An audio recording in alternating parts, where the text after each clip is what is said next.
Vladimir Putin's push for Pokrovsk has been among the bloodiest in the entire Ukraine war, and it's Russia that is dealing with the most deaths. Thousands of its soldiers have become casualties of Putin's Pokrovsk tunnel vision, and Russia's leader seems to have no regard for the safety or well-being of those soldiers. Russia's troops are being fed to Ukraine, and if those troops don't do exactly what Putin needs them to do, he has no time for them. Putin is abandoning his own soldiers in Pokrovsk, leaving them to die once he feels they've served their purpose. That's according to a Russian soldier named Vladimir Valeryevich Dulyaninov. A commander in Russia's 6th Guards Tank Regiment, the soldier has a terrible story to tell of being left to fend for himself for 6 days in Pokrovsk, where he only managed to survive by eating apples and tree bark. Putin's callousness has become clear to Dulyaninov. And on November 15th, the German outlet Focus Online reported on a series of videos that the Russian soldier has made explaining why. Frankly, Dulyaninov should have known what to expect from Russia's leader long before his unit launched an assault on Ukraine's Donetsk strongholds. One of the first things Dulyaninov tells Focus Online is that he received orders from his superiors to shoot 5 of his own soldiers ahead of an operation. Dulyaninov said he refused that order, which appears to have been given because the soldiers were refusing to take part in an assault on Pokrovsk. However, Dulyaninov managed to avoid carrying out the order by convincing the 5 to join his unit so they could participate in the upcoming attack together. Little did the Russian soldier know that he was likely just delaying his comrades' death sentences.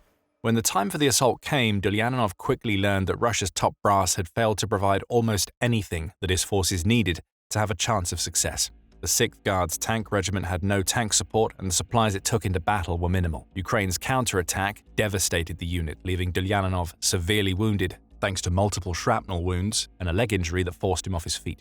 Any civilized country would start doing everything that it could to extract its injured soldier from the battlefield. Russia left Dulyaninov to his fate. After all, there are always more soldiers to send into the Pokrovsk meat grinder. Beaten, bloodied, and battered, the Russian soldier knew that he faced a choice. He could either die where he lay or attempt to escape without his country's help. For the next 6 days, Focus Online reports, Dulyaninov crawled across the Pokrovsk battlefield. His injury prevented him from walking. However, his biggest problem was something that we mentioned earlier, the complete lack of supplies.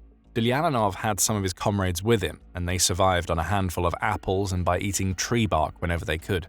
"There's no damn food or drink here. We're just chewing apples. Before that, I was eating bark.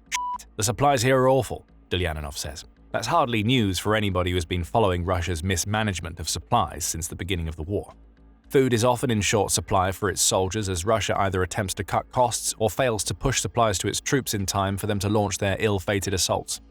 The situation is bad enough that many Russian soldiers are having to look toward alternatives to get their hands on even the most basic of supplies. That's according to the Kyiv Post, which said in a September 19th report that some of Russia's soldiers have to crowdfund for the supplies they need.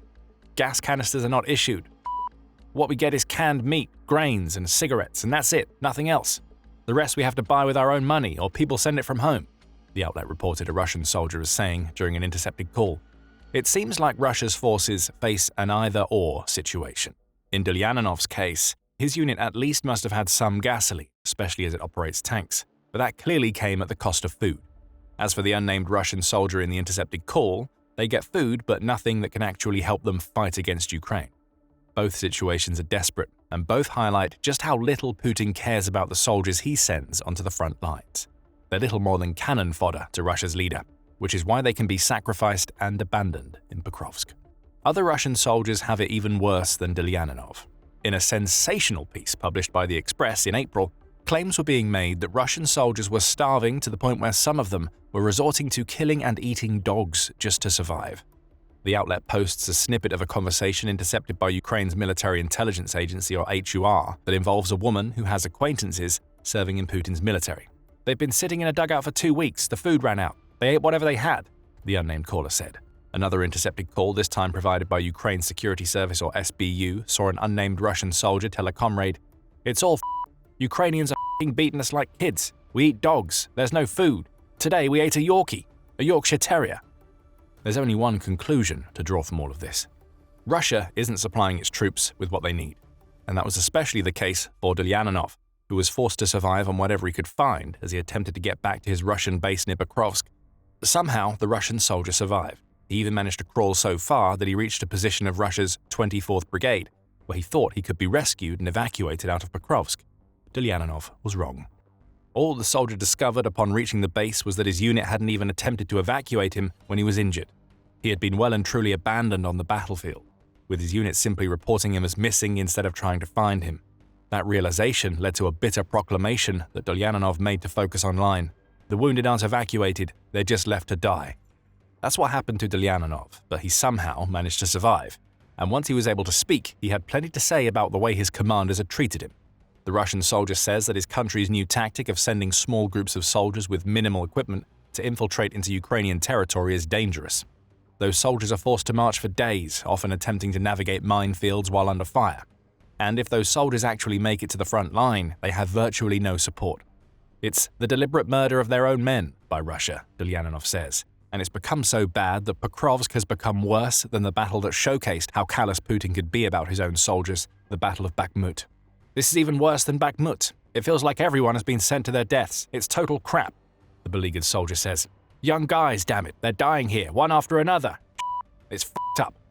To appreciate the true scale of what Dulyaninov means here, it's important to realize that the Battle of Bakhmut saw Russia lose what at the time seemed like an enormous number of soldiers to gain a Ukrainian settlement.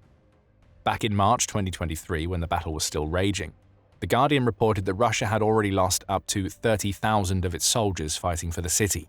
By the end of the battle, which Russia managed to win through sheer sacrifice of soldiers that Putin designated as cannon fodder, the casualty count was much higher.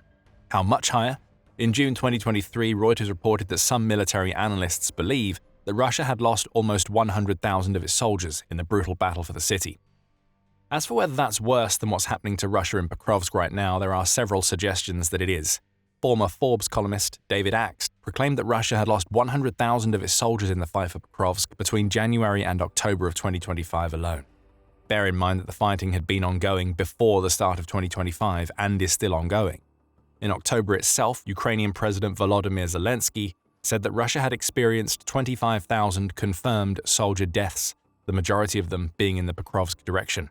We published a video covering that bloody month, which you can check out if you want to learn more. That's at least 125,000 casualties in Pokrovsk since the beginning of 2025. So Dulyaninov is right. Not only is Putin abandoning his soldiers all over Pokrovsk, but he has lost so many of them that the fight for the city amounts to the single most damaging battle for Russia since the Ukraine war began. Dulyaninov wasn't done with his accusations there either.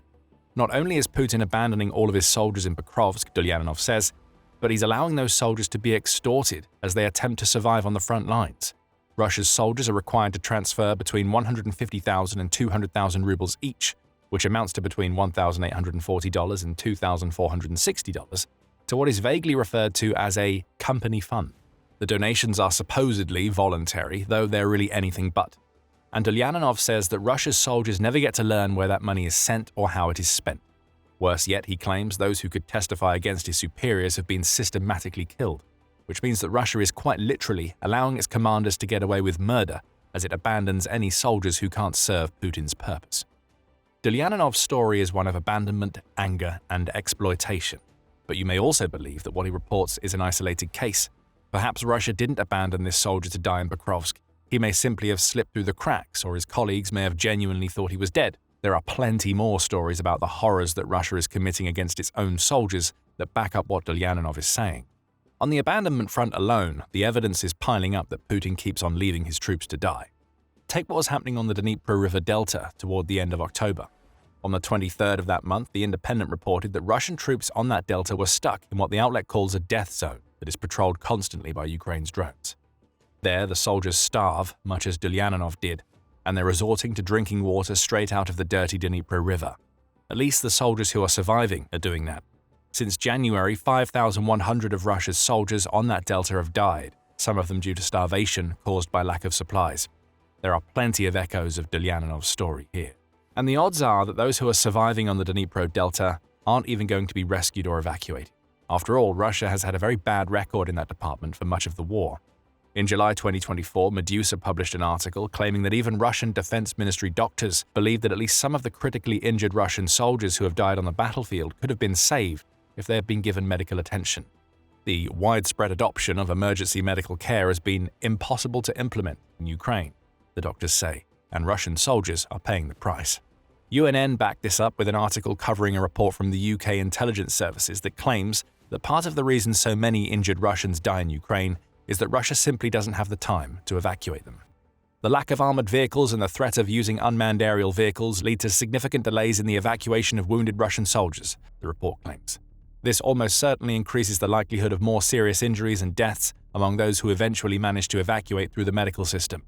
So it's not just that Putin is abandoning his soldiers. Russia is so bad at the medical side of war that even those who do get evacuated have a high chance of dying. It's a situation that the Center for European Policy Analysis, or CEPA, claims boils down to a grim choice for Russia's soldiers. They fight or they die. The outlet says that many of Russia's wounded don't receive medical care, and those who do experience care that isn't up to the appropriate standard. Putin doesn't care about that either. The soldiers who get evacuated rather than being abandoned are just sent back to the front lines regardless of whether they've healed from their injuries, CEPA claims. Last year, Gennady Krasnikov, head of the Russian Academy of Sciences, boasted that 98% of wounded Russian troops returned to the battlefield, CEPA said in June 2025. He attributed this to the achievements of Russian medicine, but the data showed soldiers who were not fully fit being sent back to the fight. But perhaps the ultimate proof that Putin doesn't care if his soldiers live or die comes from Russia's ratio of killed to wounded troops. In October, Politico reported that this ratio stood at 1 Russian soldier dead for every 1.3 that are injured, which is a ratio so poor that it means that over 40% of Russia's casualties are estimated to be soldiers who are being killed in action. Again, poor training in tactical medicine is cited as a reason for the ratio, but it all really comes back to what Dulyaninov says in his own story. Russia abandons its troops all of the time, and it's doing it again in Pokrovsk. Whether that abandonment is literal, as in Dulyaninov's case, or it happens by way of inadequate medical care or lack of supplies is irrelevant. Putin sees these soldiers as meat to be fed to Ukraine, and it's clear by now that he's happy for that meat to get ground up if it means that Russia moves even a few feet closer to the city of Pokrovsk. And it's not just abandonment that a Russian soldier has to worry about. Think back to the very start of Dulyaninov's story. His ordeal began when his commanders ordered him to kill 5 of his comrades. Just as with the abandonment issues, this ordering of the deaths of those who don't do his bidding is far from alien to Putin, as Russia's leader is using his country's military commanders to ensure that the fight-or-die situation that CEPA described is enforced. On October 30th, The Guardian reported that Russian commanders are executing soldiers who refuse to follow their orders to fight in this seemingly endless war. In other cases, the soldiers are sent on kamikaze runs that will inevitably lead to their deaths, meaning that Putin gets to use them to waste one more Ukrainian bullet before they die. The Guardian says that an independent outlet named Vertska made the discovery after drawing from testimonies delivered by former soldiers, relatives of Russia's dead, and official complaints. Leaked videos were also examined, and the outlet claims to have discovered at least 150 deaths that Russia's commanders have ordered of their own troops. The real number may be much higher, the outlet adds. Troops who disobeyed orders were reportedly thrown into pits covered with metal grates, doused with water and beaten for hours or even days, The Guardian says. The investigation found that in some instances they were forced to fight each other in what witnesses described as gladiator-style battles to the death. And if all of that wasn't twisted enough, an October 17th report from The Telegraph reveals that some Russian soldiers have even been handcuffed to trees and left without food and water as punishment. That combines the worst of the two parts of Dulyaninov's story, abandonment and commanders ordering the deaths of their own soldiers. Suddenly, the soldier's story doesn't seem so out of the ordinary. If anything, Dulyaninov's tale just adds to many other stories of Putin abandoning or otherwise mistreating Russian soldiers, be that in Pokrovsk or elsewhere. With all of this evidence, it shouldn't be a surprise that no medical evacuation team came for Dulyaninov. In the context of how Russia seems to treat its wounded, it's par for the course that the soldier had to crawl for 6 days with no food just to get treatment for his wounds. And it shouldn't be a shock that his former comrades simply assumed that Dulyaninov was dead or missing all along. This seems to be standard practice in Putin's army. As soon as you're not on 2 feet and charging toward the enemy, you're useless to Russia's president. Russia's commanders now see their soldiers as expendable because that's exactly how Putin treats them. In a July article, the Wall Street Journal backed this point of view via a profile on another Russian soldier named Mikhail Simdyankin, a college graduate who signed up for the Russian army after seeing a recruitment poster telling him that he would receive a generous payout for doing real man's work. Simdyankin soon found out what that work actually entailed when he found himself on the front lines in Ukraine just 3 weeks after signing up. Inevitably, Simdyankin got injured. The response from his commanders was to order Simdyankin to charge a ruined factory where over 20 of his starving and wounded comrades had been holed up for months. Ukraine was closing in on 3 sides, the Russian soldier says. Most of the 100 or so soldiers in his group were killed or severely injured. Semyankin made it out alive, and he had a simple message to deliver while interred at a prisoner of war camp in Ukraine. Our commanders saw us as expendable. They didn't care whether or not we survived. Dulyaninov would agree with that assessment after his own experience, and none of this is by accident. Abandoning troops is by Putin's design, and it's something that we're now seeing in Pokrovsk, just as we've seen throughout the entire war. Putin's callous attitude toward his own troops can't go on for much longer, if only for practical reasons rather than compassionate ones. And the reason why is that Pokrovsk is costing Putin everything, as massive Russian troop losses mount and problems with recruitment are leading to Russia struggling to reinforce its Pokrovsk army. Find out more in our video, and remember to subscribe to the Military Show for more stories that expose the reality of what it's really like to serve in Russia's military. And thank you for watching.